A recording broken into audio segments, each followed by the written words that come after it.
How you doing, Ryan? Hey Dale, Hi. you okay? Yeah, doing good, buddy. Good, Interesting good. morning. Yeah, a lot of end of month action going on, it seems. Yeah, a lot of action. Hi, Brock, Sinatra, everyone. So here we go. Um, I think that hi, Laura. One of the features here with the dollar. Remember, we were talking about this yesterday. If we could break out over this level right here, Not seeing and anything on then your screen yet, Dale. oh, okay, thank you, Ryan. There it is, right? Yep, there we go. Okay.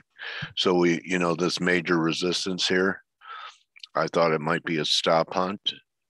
It may be. I mean, we have a lot of risk off happening here. If we close back under 93 and a half, then I think you have a false breakout and we could get a nice break in the dollar. Right now, if I was to select one currency to go with, it might be right here, euro, or which euro made a new low here, right? And look how stiff, even with risk off, Aussie still hasn't made a new low. So, I mean, actually, the Aussie is demonstrating more relative strength than anything on the board if you want to fade the dollar. You risk the lows. It's not a tremendous risk. I mean, you could do it. I wouldn't put the stop right under, 20 where everyone has it. At the low was 22. Maybe give it some tolerance. You buy it here all the way down to 72, big round number. Yeah, possible revert. I mean, it's turnaround Tuesday. So what I'm doing is I'm looking around for, what's demonstrating relative strength that you could fade. And with the dollar making new highs for the move, one of the only currencies not doing so is Aussie. And Euro did, but it's diverging all over the place. Look, see, 2 hour, right? 4 hour, not even close to 30. Kind of has a wedge look to it. So it would be Euro or Aussie to fade. Dixie seems stronger than the two of them. So, but if those two get going, especially the Euro, they start trading, Euro starts trading 20, 30 better on the day, we could be back underneath this breakout. Okay. So also the yen, you think it's overbought and, you don't get in front of this yet. I thought it was going to take a few weeks to get up here for a third drive. It looks like destiny to me now. 112.30 or so. I'll have to stretch this out. And I'd really like to see the dollar keep exploding because, guys, I'm short this bearish NASDAQ, have short positions. So it's trying to put in a higher low here. If they turn the dollar, this is really going to be the test for the market. That if they turn the dollar and the market doesn't respond to it or not much, then the market's really in trouble, in my view. Okay, what else was I gonna? Oh yeah, so we had this line, talked about it breaking it yesterday, and then we had after that break, we had a bull flag that it broke down from. So NASDAQ looking pretty heavy.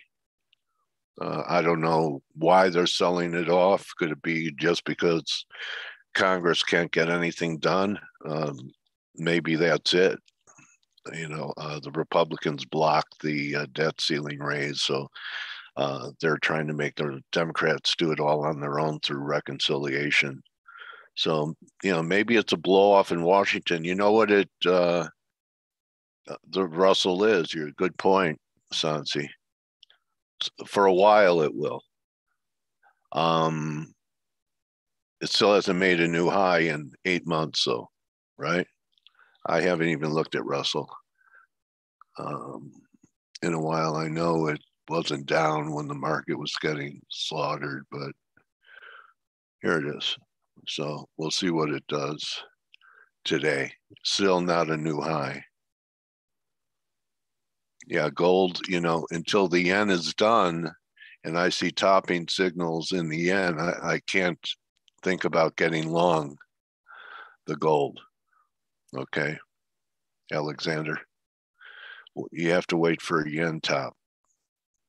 So I really just, don't see a reason to want to buy it. Maybe we're getting some divergence. We're not even really diverging on short-term momentum indicators. Look at, 1 hour is all the way down here. Yeah, take a pass on it. It's diverging a little bit here on the 4 hour. So if the euro doesn't turn and the euro ends up down 50, we're going to have a massacre everywhere. So Ryan, any explanation for extreme weakness in cable after the BOE came out and said, last week they were, talking about tightening? That's a big move compared to the euro. Euro down 13, and trade selection is so important. And we've been talking about that the euro pound just exploded. So it was a tough call down here to buy it. Is there any fundamental news behind it?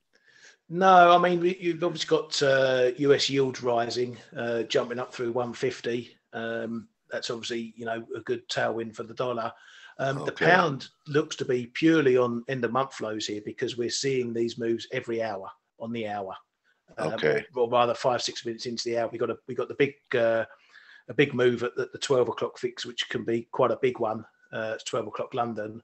And we've seen another move now as we got into 1 o'clock. It was trading 36, 12, 14, and now it's down under, 35.90. So it looks to be end of month going on here because I see no fundamental reason why the pound's worse off than anything else. Okay.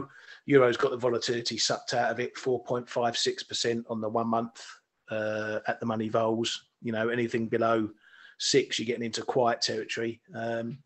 Well, what they say on Wall Street, Ryan, never sell a sleeping market. No, exactly. You ever hear that expression? Yeah. I know all. Yeah, so kind of lull. In fact, it's like that other expression that markets top with violence and bottom in silence.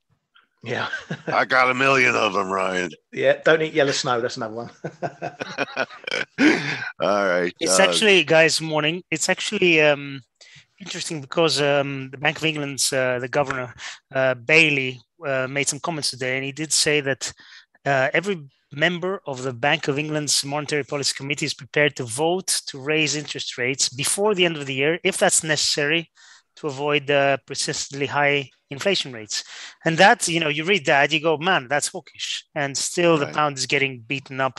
I don't know if it's due to the situation. I mean, my brother lives in London and he tells me, look, I can't find fuel anywhere for my car. And, it's like, maybe it's just petrol now, but, supply issues are going to be, or hopefully they're not going to be a problem, but maybe the market's a little bit scared of that. I mean, I don't know why the pound is... Yeah, that makes it even more bearish, when you don't know.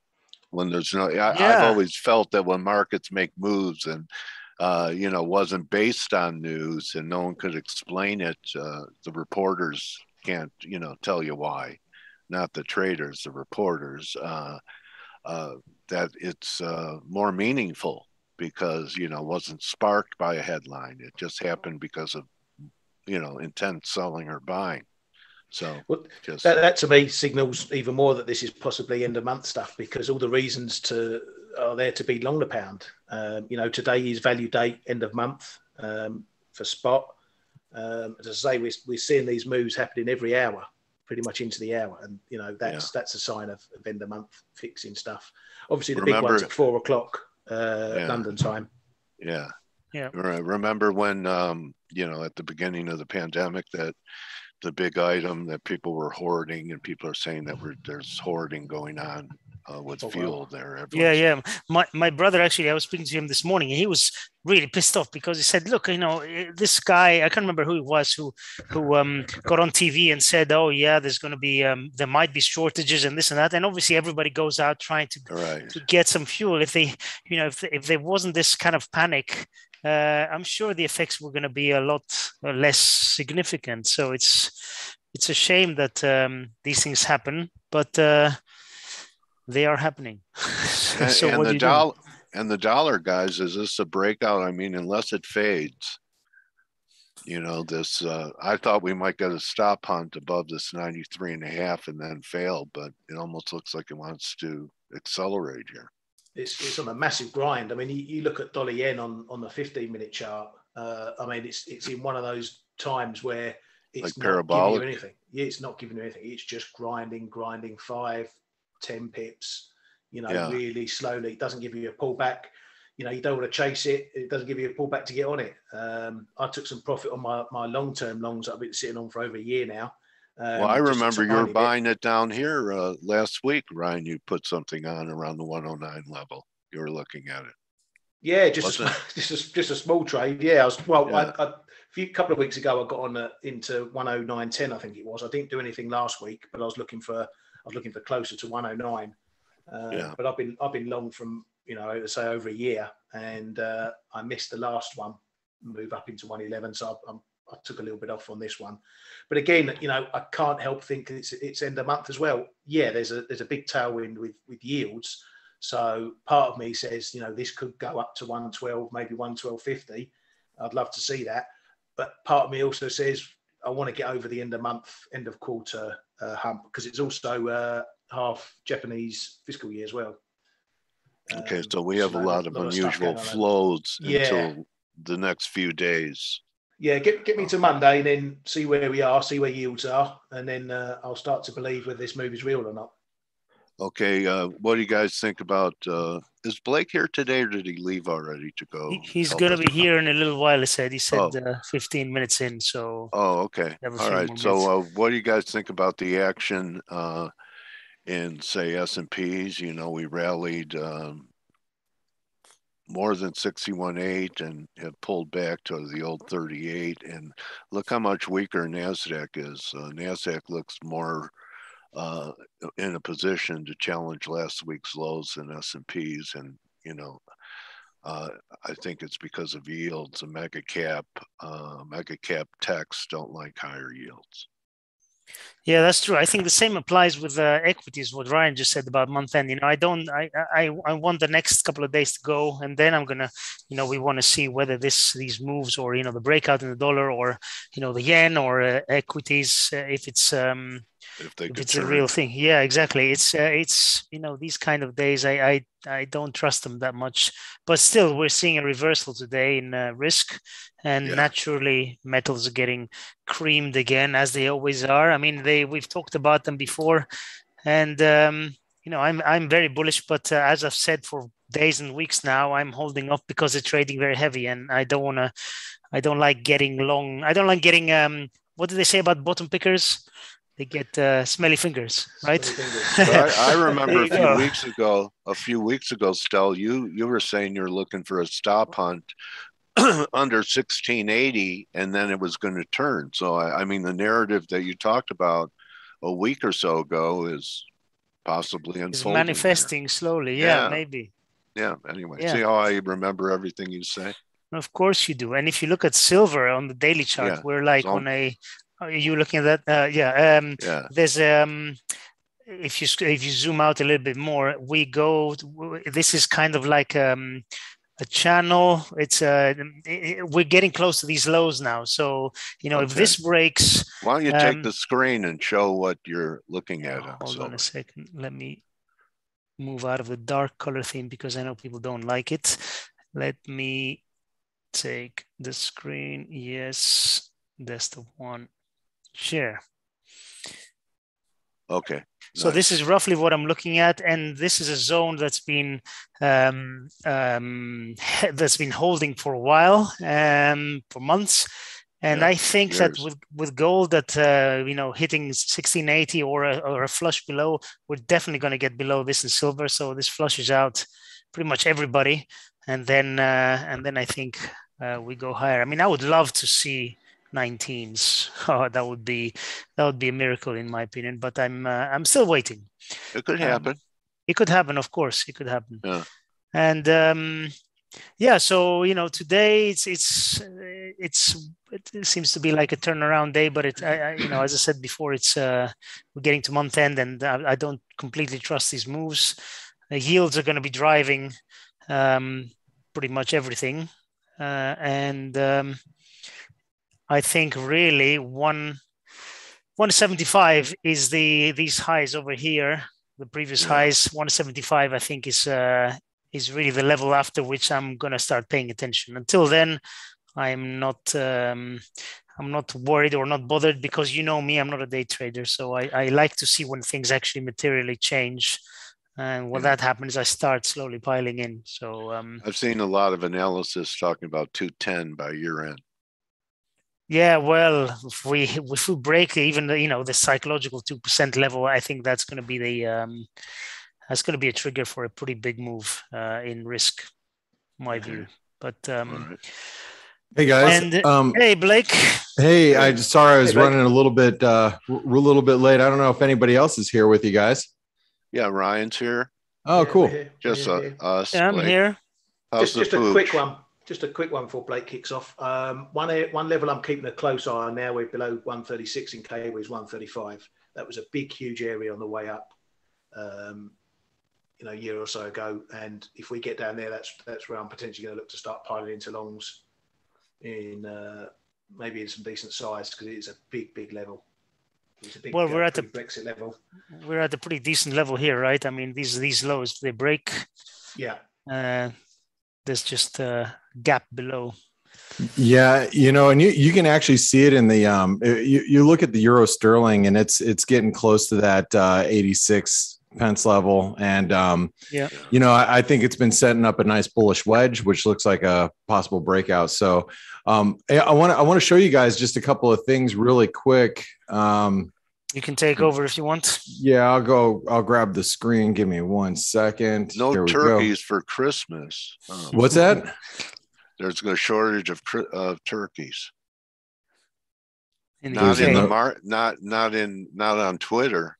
But you mean for dinner? You mean? I'm sorry, I'm not following you. I must have missed everything this morning. I'm sorry. No, it's just a comment that one of the attendees said that some Norfolk turkey terms, they can't get workers.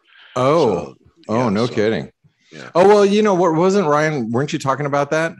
Yeah, a couple of weeks ago. We got no turkeys for Christmas, no gas to cook it on, no petrol to drive the car to the shops to buy it. Yeah, we're all going to be sitting around a campfire. I mean, honestly, Brexit is a big deal. I mean, people, we can joke about it, but you guys are struggling and having some issues in the UK. Yeah, this isn't Brexit. This is just it's sort of Brexit. I know. Don't you think it's like the knock-on effects of Brexit? I mean, it's not like it's. Go ahead. But it's the. Let's take the. You're going to start me off now, and I'll go on a rant. Let's take the driver. Sorry, I didn't mean to do that. Let's take the driver shortage, which is the reason why we've got all these problems with petrol. There's no petrol shortage, no fuel shortage, just a shortage of drivers.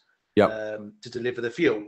Now, this came about because of a private conversation BP exec had with someone regarding 2 petrol stations that may have had to shut down for a couple of days because of a lack of drivers. That got leaked to the press, and here we are now with 90% of UK garages out of fuel.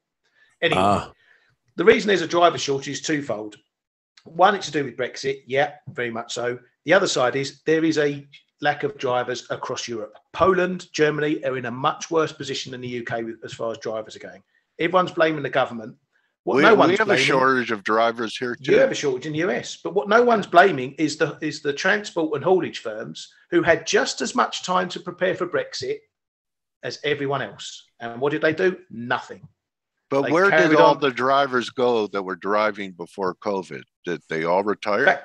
like all the other migrant workers, they went back home. Okay, there are migrants driving trucks. Yeah, loads. But but this is happening in Poland. They're lacking drivers. And then everyone's blaming the government, but no one's blaming the fact that haulage and transport firms pay low wages to drivers. It's a crap job to do socially and work-wise, and they're not very well looked after, drivers, and they're paying the price for it. But apparently it's all the government's fault and Brexit's fault. So I'm calling cobblers. Interesting. All right. Well, thanks, Ryan. Well, I'm not saying that's the reason for the sterling weakness, but I do think structurally, you guys, most of you know this here that listen here daily. That false breakdown here in August has me very bullish the euro sterling. Now that doesn't mean we're going to like 90. I just think we're going to be challenging like the upper end of this. Well, I think it's just a slight descending channel, but you can see really the key resistance here as we set up this, like, I think a lot of people are trying to trade it as a double top, but it's not. It's just building stops above that resistance, and you break out above 86, and you should probably trade pretty quickly up to 86.30, 86.60, somewhere around there. And I think we're going to find some significant resistance on our way up there. But that's something that I've been keeping an eye on. Everybody that's in the Forex analytics room knows that I'm long, but that's just something that I'm paying obviously very close attention to as a result.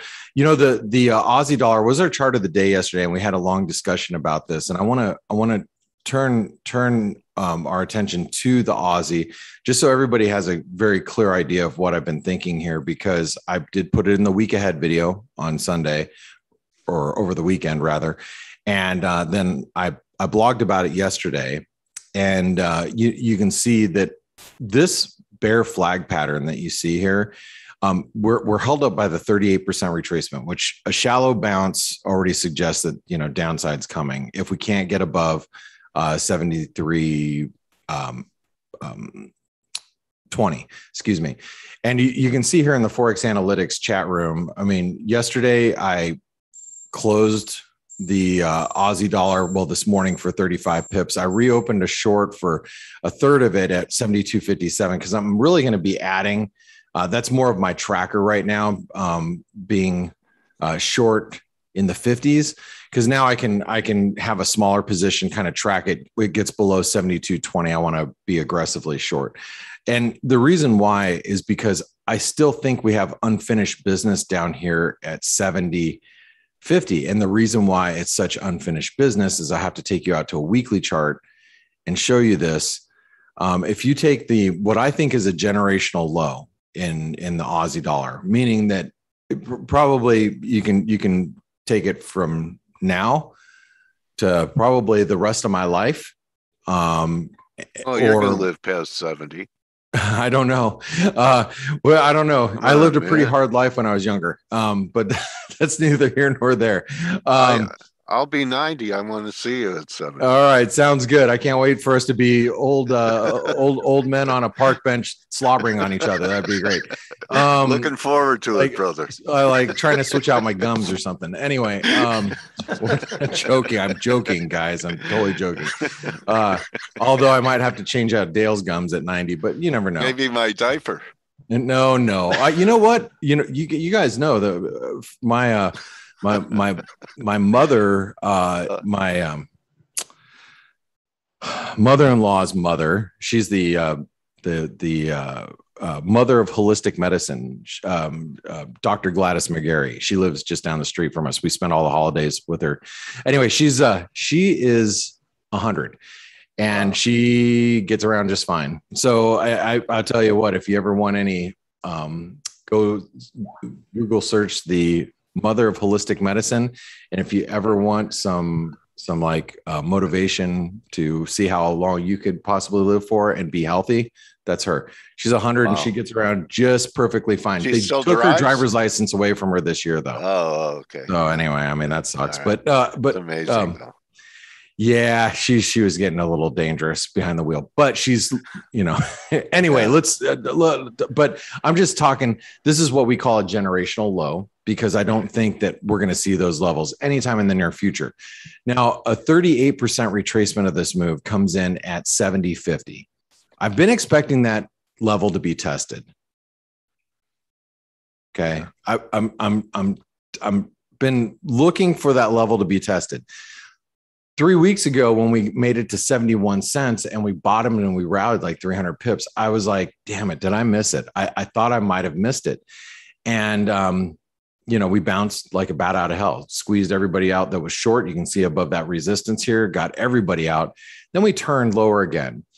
And because I think stocks are moving lower and, I think risk aversion is going to, pick up a little bit here, and the Aussie dollar is going to be sold as a result.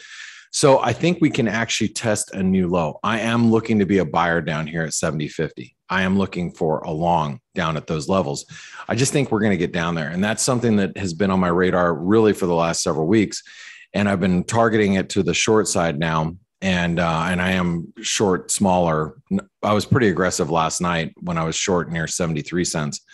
I'm less aggressive at these levels, but I'm still want to be short because I am targeting it lower. And I think that is worth noting. You can see some of these other currencies like the Kiwi is breaking down. We were unable to break this 50% retracement, a lot of horizontal support here.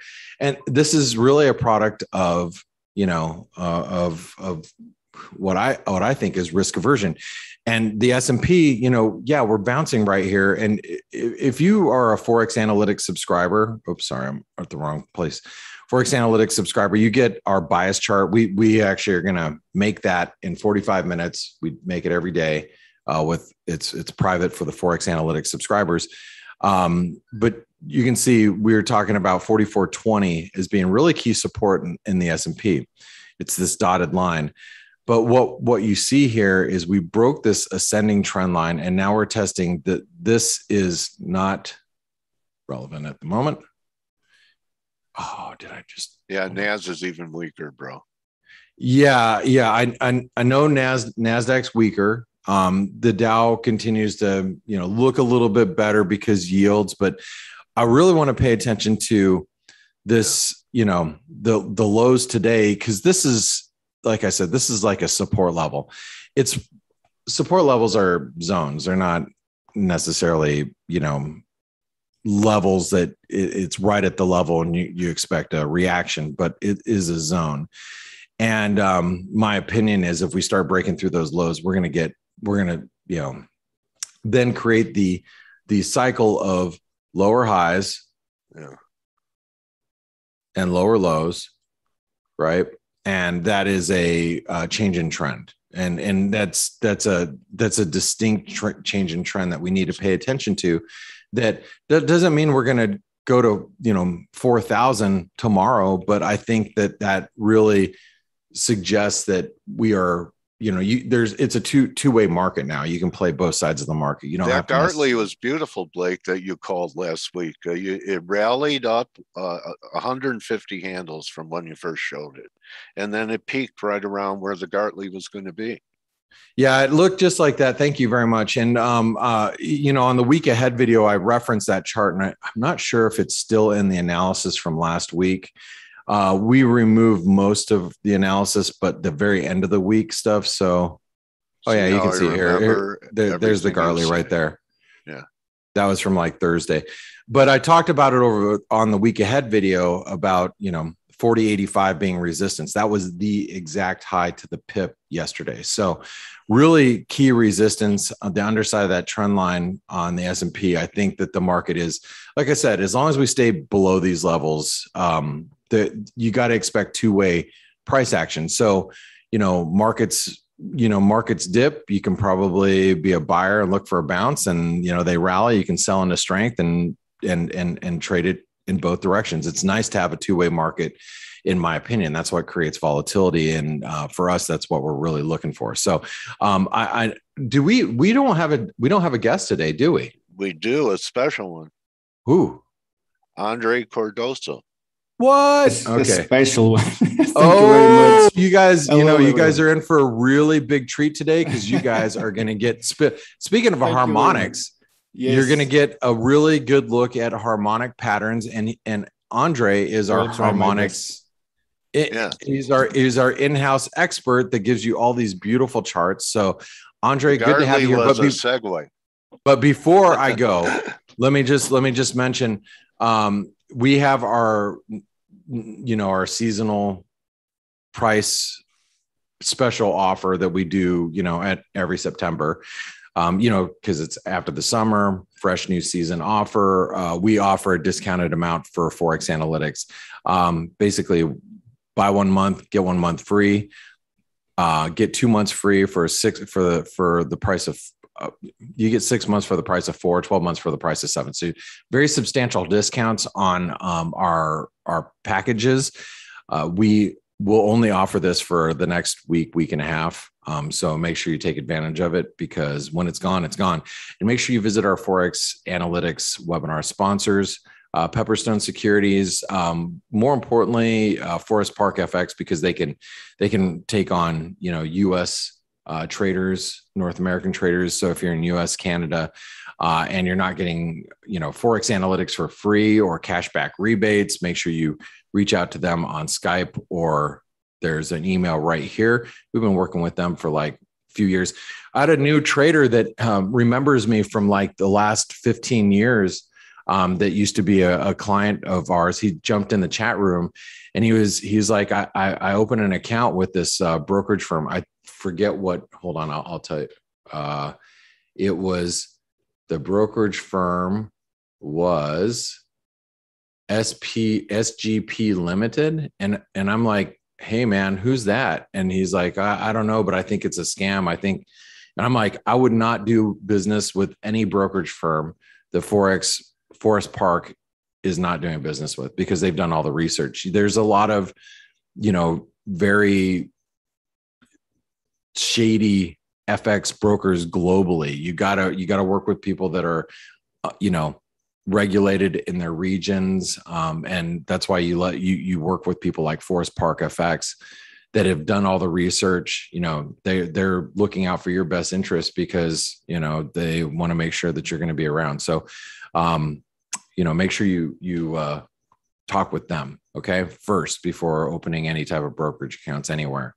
All right, guys, I'm going to pass it over to Andre, Dale, Ryan, Stelios. Thank you, guys. Thanks, everybody. Good luck today, Blake, and also have a safe trip out there to Cali. Thank you. I will not be here the next few days. I'm flying to California and driving a moving van, moving my mom home. You're after a good 20 son. Some odd years. So yeah, good it's son. Gonna be nice. Thanks. Nice, man. I wish I had my mom near me. All right. So anyway, Andre, you want to take the screen? Yes, sure. Let me. How have you been, my friend? I've been well, thank you. Working as always. It makes us wealthy. So Andre, before we get going with some analysis, I've talked to you a few times before. In fact, I think that's how you ended up here. Is what attracted you to Harmonics? Did you go through other methodologies before you landed and kind of found this was or did you start with Harmonics? Not all of them. I missed some, but I started to develop a process with the harmonic patterns. What I call a process is a process to trade based on the decent risk reward approach. Initially, this is a process that starts 2011, probably 2011, 2012, when I went unemployed. So I was working for a network security and network provider company, so as a supervisor. So then all the team got unemployed, and I joined TradingView. And as soon as I joined TradingView, I started to see a lot of people sharing those harmonic patterns, and I started to wonder what is that methodology about. So, and I started to develop that process there. Basically because I think it's common for everyone. So we start to push some trades without the proper knowledge. And that happens to me. Also, I started to push some trades. Luckily for me, the trades went well for me. One day, I wake up, I shorted coffee with a few bucks. I made a quite decent amount of money. And then, exactly. And from that day, I started to develop a process to learn. And because we have alerts everywhere to calling your attention for the most common mistakes the traders used to commit when they approach the market. So initially I tried to avoid those common mistakes, trying to learn the most possible in order to avoid those same mistakes. But when you start to put your money at risk, things will start to change. And then I started to realize that it's the same process for everyone. We think we know the how to trade the markets. We think we have a decent strategy to trade, and things are not going in the direction that you expect. And that is a level where I think the most common traders will quit from this journey. So we will be confronted with a situation, okay, if I keep doing this, I need to learn, or I will keep doing it wrong. I need to learn how to do it correctly. So if you are a persistent person, I believe you will be confronted with that situation, and you will try to learn even more. So at some point, on TradingView, I gain a lot of projection inside that platform. So are you self-taught harmonic patterns just off TradingView? Or did you read any books? No, I didn't read any books. I learned the ratios where those patterns tend to form, and then I develop a process by my own. Okay. To trade them. So we have a lot of references to trade harmonic patterns. Obviously, Scott Carney eventually is the one that most of the people. Yeah, but he says he invented all of them. Well, it's probably he was the one that makes the effort to learn those processes. Okay. But the patterns were there already. Actually, the Gartley pattern. There's a reason for a Gartley pattern. The Gartley pattern, which was not invented by Scott Carney, it was actually found by H.M. Gartley in 1935. So those patterns always been here. So if you go back in history before Scott Carney existence, pre-Carney, those patterns are there, and as BC, before Carney. Before Carney. But note, those ratios, those patterns tends to respect. Those ratios are presented not only inside the financial markets, as you know. I trade based on, or actually those patterns tends to form based on and supported by those Fibonacci ratios. So, and we can see those ratios, the importance of those ratios in other elements in our universe, not only on Earth, but also on space, between planets, between the orbits, between planets. So we can find those ratios everywhere.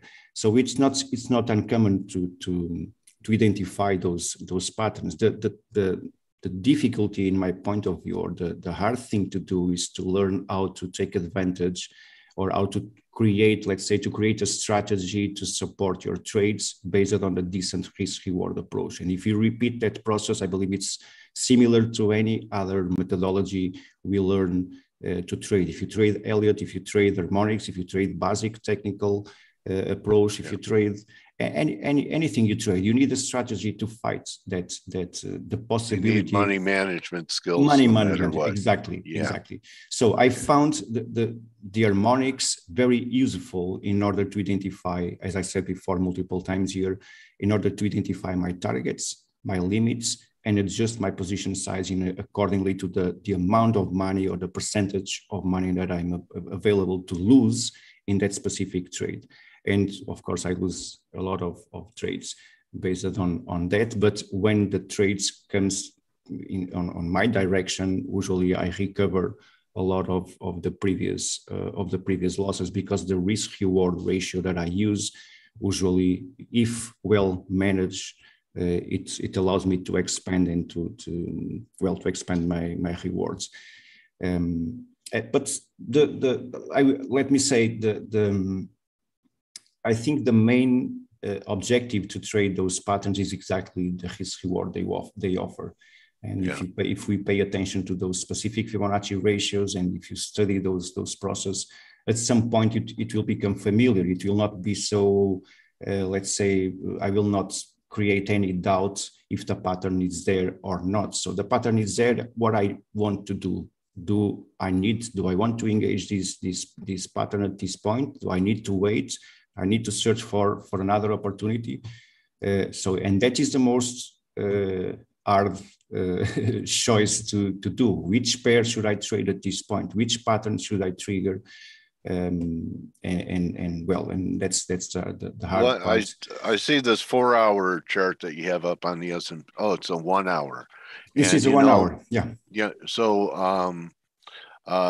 if you want to go over it, that's fine. I think we're at a juncture where it might be good to look at some longer term daily stuff, what's happening in the dollar, what's happening in metals, and what's happening in risk. Yeah, I just pushed this chart for SPX 500 because, as mentioned by Blake, we had these bearish. I call it the bat pattern because the market failed to retrace here to the golden Fibonacci retracement level. So based on the Fibonacci ratios here, I call it this bearish bat pattern at 88.6. The price has one first initial reaction and then a new higher high. New higher high, we have a clear divergence there, which has forced the price to land. Now, what I'm seeing at this point, and this is of course just one of the probabilities, is for the price to find some support or some pressure at this price zone. Note that we are already trading this previous neck zone. This is a neck zone for 4 hours, double bottom printed below. This is a technical double bottom that I shared before with our subscribers. So we are now threatening that next zone. So I will not be surprised to see the price bouncing from this price zone. But we have also a few points below the bullish shark pattern based on these false breakouts above. So we have this false breakout above the previous structure highs and the market started to sink. So at this point at 43.86, this is the golden Fibonacci of the last swing high. So I always like to pay attention to this Fibonacci level. Usually the price finds some pressure that I will not say the price will bounce and create new higher highs. I don't know if that will happen, but if that starts to happen, if we start to see the price trying to recover from this price zone, well, I will try to look at this into a higher degree, inverted edge and shoulders. And if that happens, we may see new higher highs very, very fast as soon the price starts to recover above these fractal resistance. But until there, I need to wait for the market to approach, of course, the resistance. So we need to confirm this initially as a shark pattern. If the price decides to bounce from this price level, it may form one inverted edge and shoulders, but it will take some time to develop. Okay, so Andre, if we get down to that level that you see, see as a possible, support level, buy zone, do you have a trigger down there? Do you need a reversal candle, or do you just buy it when it's at that price? No, usually I wait for a pin bar for a reaction, first reaction. Sometimes I miss that first reaction. The markets may offer me a second opportunity with a type 2 formation.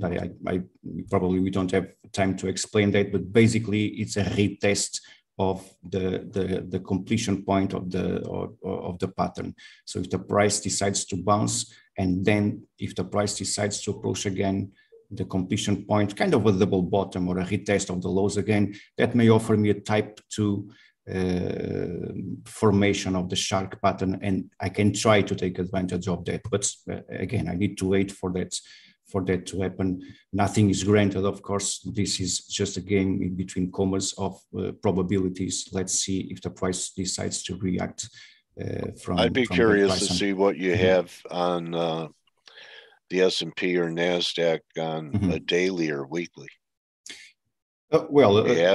S&P, we have, Dale, but what can I say here?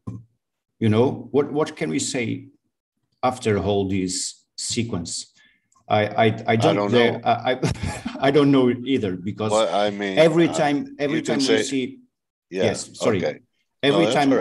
every time we see the price approaching the previous structure support levels, the market will start to bounce. I don't know what to do at this on those higher levels or those higher time frames for SPX 500.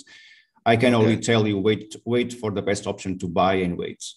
You know, based on this, I can't suggest anything else. I will not suggest you to short and wait for the price to retest the 200 moving average. That can happen, but I don't have a decent risk reward approach at this point because every break is held. Is that why? Most of the time, that's what's happening, and I don't believe it's the best option to try to short it. I prefer to go into a lower time frame and try to go long with swing trade it. Preference for SPX. Scalp. Yeah. Okay. Same for the DAX as an example. Bearish bat pattern for the DAX also on a lower time frame. We can go into 1 hour time frame, very similar to SPX 500. Note that the DAX is already approaching the golden Fibonacci and the 50% Fibonacci retracement level. So this is a natural pressure element or a pressure zone for the DAX, and the same will happen if the price decides to start to recover from this price zone, the head, eventually the right shoulder, and as soon the price breaks above the resistance, that should trigger the inverted edge and shoulder. Very similar to the previous process where the price prints a V-shaped recover multiple times, actually very similar to the price action on SPX 500. Now, we also know that, and we need to pay attention to that price structure that Blake calls the attention to. So basically, this is kind of a price behavior for a reversal because the price starts to form new lower lows and new lower highs. So if the price decides to keep printing that type of structure, probably we will have SPX 500 trading even lower these levels. But based, I always like to search for a specific pattern to trade. So that's the reason why I'm calling your attention for the potential shark pattern and the eventual. How about when you and Blake were both long US dollar MEX last week now, for different technical reasons? I mean, I don't think he did it off a harmonic pattern. Are you still in the pattern in play? No, because the market with the last week event when the market was a winning trade. Yeah, it was a winning trade, of course. If well managed, it was a break-even trade with the second portion of our initial position size, if I get the point. So I entered the market. As soon the market touches my first target level, let me put my Fibonacci tool right there. As soon the market touches the 38% Fibonacci level right there, we should adjust our stops. So that's always my suggestion with people trading with me. Adjust your stops to break even and start to partitioning your position, because we don't know if the market will go in your direction or not. What happens next is the market fills the 50% Fibonacci retracement, but fails to touch my second target at the golden fib. So if we are not fast enough to try to close our position, the next option is a break-even trade, because the market will approach your entry. Again, it probably during this process you will exit your trade. So answering your question, I'm not positioned anymore in this sequence, but this was the bullish, another bullish pattern projected at 1990, a huge sideways moving process, and then finally a violation of the structure forcing and triggering this sequence. Nice. It was a nice pattern indeed. Yeah. We have a few others. The Australian dollar. Australian dollar on a daily versus the New Zealand. Okay. We have this golden Fibonacci extension level also as a nice support, nice bounce from these levels. Weekly and daily fractals now adjusted to the most recent lows, 102.79. So we have targets positioned at 105.40. So, and I will not be surprised to see a few points higher to the golden Fibonacci extension. But I have targets for this sequence at 105.40, which is a 38% Fibonacci retracement of all the patterns. So I wait for that to happen for the Australian dollar. Another, you were talking about the gold, Dixie, and actually the metals in general. If we go into a weekly time frame, actually I shared this chart today with our subscribers at Forex Analytics, and I shared before. Actually, let me try to share this also with our viewers, and let me try to show you this chart here. So this was a chart that I shared before. This is a chart from July 05, when the Dixie starts to approach this kind of, in my opinion, kind of a next zone for a technical double bottom printed below. So a technical double bottom, usually I like to plot or to monitoring the close price of the structure. So I like to pay attention to the close price of the retest. Let's call it the second bottom. So if the price decides to close above the lower close of the first bottom, I will consider this as a potential technical double bottom, and specifically with that fast reaction from the support. So I will admit that a violation above this resistance should trigger the technical double bottom. So we are now threatening the violation of not only the most recent fractal resistance printed last week, but we are also threatening that next zone. Actually, the market spent last week threatening that next zone. So we are now in a position that I can say I will not be admired to see 96.16, which is the default projection for that technical double bottom being reached. So that will put the price basically at 50% Fibonacci retracement from the previous structure highs. So that being said, and as I said before, and at the same time we have, if you want to see this for euro versus dollar, which is already trading very, very heavy below the monthly fractal supports. So this is also a technical double top that I shared before. I don't even know when I shared this one, but this one is older. From July, also from the same period, from the same time. Once the euro versus dollar starts to print this technical double bottom, I called our attention to the bottom of the structure, because as soon the price breaks these lows, which I believe the market is actually now trying to do that. I think that will trigger the pattern, and if that happens, I will not be surprised to see these markets.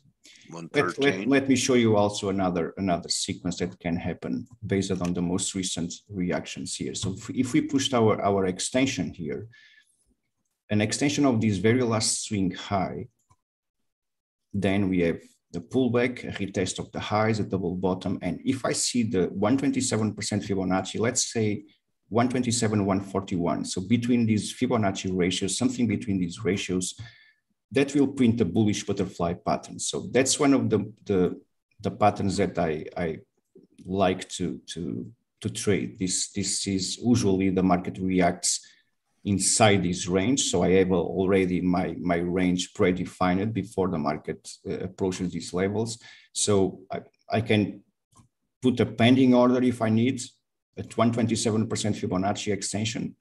I will target the 38% Fibonacci retracement level. So that suggests after the formation of the pattern a bounce towards the monthly fractal support, so the support level that we are now breaking. So if that bullish butterfly completes, we may see a retest of this fractal again, or this support again. So that makes some sense for me in terms of Fibonacci ratios and the default targets for that pattern. So I have already my reward, my potential reward for this setup. So if I want to, of course, ahead. Yeah, and I can use this amount of potential reward because I know if the market starts to react from here, the probability for the market to search for this 38% Fibonacci level will increase in my favor. So I can use those ratios or those, or in this case, the reward, and try to manage my limits. So I have a rule that says I never enter the market to lose more than what I expect to lose. So if I'm expecting to gain these amounts of moves if I'm expecting this move, I can create a 1-2 risk-reward approach to try to trade this process. Andre, do you ever help someone that has an interest in our community? Gravitates towards your work and Harmonics, where you, in a way, kind of mentor them? From our community, from Forex Analytics? No, never. Never, and I think there's a reason for that, because with the content that we provided in our platform, even if I miss something, or even if Blake misses something, because I think which will be in edit, but if I miss something, we have probably the team will cover, even with a different methodology. All the team will cover that same perspective, or that same price level that you want to call your attention to, So, and for that particular reason, I believe people inside our community don't feel the need to ask for let's say for mentoring. Actually, we have a lot of experienced traders, and most of them much more experienced than myself. So that being said, I don't think it makes sense from our community. I have a lot of people asking for mentoring, which I'm not providing that kind of service at this point. All right. Well, then I had before.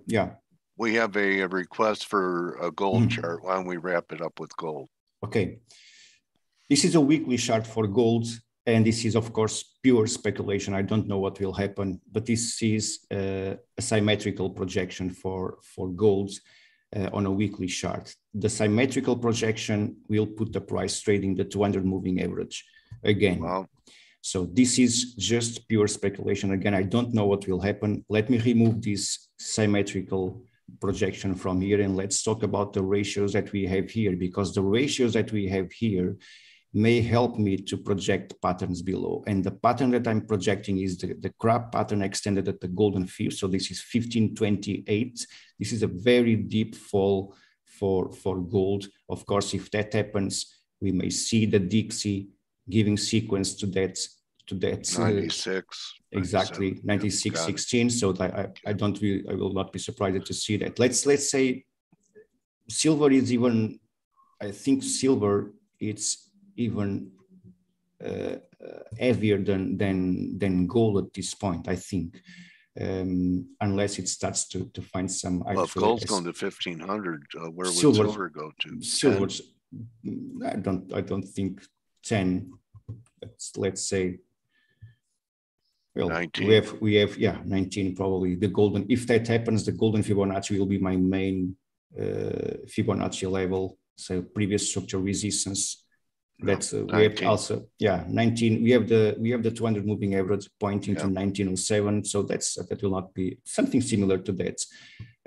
We have also, if that happens, and of course I need to see the price approaching these levels. 127 again. Yeah, sometimes it's not the price, it's how it gets there. How it gets there, exactly. And I need to wait for that to happen. So there's a lot of options. One of them is a butterfly pattern, actually at that same price zone at 1958. So that's also a bullish butterfly pattern there, pointing to the 200 moving average. So I will not be surprised to see that. On a lower time frame, I prefer to stay a bit away from this process. We have these minor, I have projected this scrap pattern at right below the support at 21.35. If that happens, if the price decides to violate these structure supports, the weekly, I believe the market may sink a little bit. And if that happens, it may find it needs to find some support at some point. Eventually the golden Fibonacci of the last swing high. So this is a Fibonacci extension of the very last swing high projected below. So that's usually the market will find some pressure there.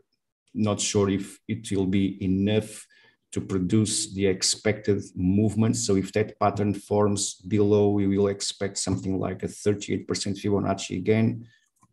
So a retest of the support if that happens. So, but this is kind of a minor event for gold if that happens. Well, thank you, Andre. Live from Lisbon, Lisbon, from Porto, filled with wisdom, Andre Cardoso. Yeah, Dale. I'm from Oporto. Lisbon are our rivals. Okay, don't. Okay, all right. I'm joking. Live from Portugal. From Oporto, we are from the north. They are from the south. Then. They are the district, the capital district. We are the second capital district in our country. Okay. The second I'm sorry. No problem. I'm joking. In the of course. Wrong part of the country. No, I have been working there. I actually enjoy very much Lisbon. It's a very, very nice city. Well, people are saying they really enjoyed. Oh, thank you very much. We'll have to do this a little more frequently. Listen, guys, if you like Andre, and you're right, he is an artist with insights of technical situations in every instrument that he covers. So, if you want to see his work at the click of the mouse, take advantage of the promo that we have going for the next week or so. Yeah, you have updates regularly, so you have constant advanced patterns being formed. So we just pay attention to those notifications, and if you have any doubts, any questions to ask, so please do that. You have my email address there, or I have a contact form for sure. So you have my Twitter also. So just contact me. I will have all the pleasure to give my 2 cents or to give my opinion. And we learned a little history about there was actually a guy named Gartley in the 30s and before Carney. Before Carney. And then we have Andre Cardoso, AC, after Carney. After Carney. AC. All right. So I really love your work, Andre, and respect your work. We are a very great team. Yeah. So thanks so much for Thank you. Dropping in, stepping up, next man up. No problem. Had a cancellation, and I'm glad we did because I learned some things. Every time you present, I learn from you. Thank you very much. I learn every day. Yeah. Okay. It's a good process. I've learned that you don't live in Lisbon. I don't live in Lisbon. All right. For sure. Thank you. Thank Andre. you very much. Thank you all for being here. Yeah, listen, everyone, have a great turnaround Tuesday. You could join the team in 12 minutes for Morning Edge. And if you want an edge 24 hours a day, you take advantage of the promo. And anytime, 2 in the morning, 11 at night, you can always go and check out and see what the guys are thinking about everything. So remember, don't just count your pips, count your blessings. We'll see you tomorrow. Adios. You're very welcome, Sinatra, Jatine, Monica, everyone. Yes. Adios. See you, Simon, Khalid. Good hunting. Love you too, Monica and Laura.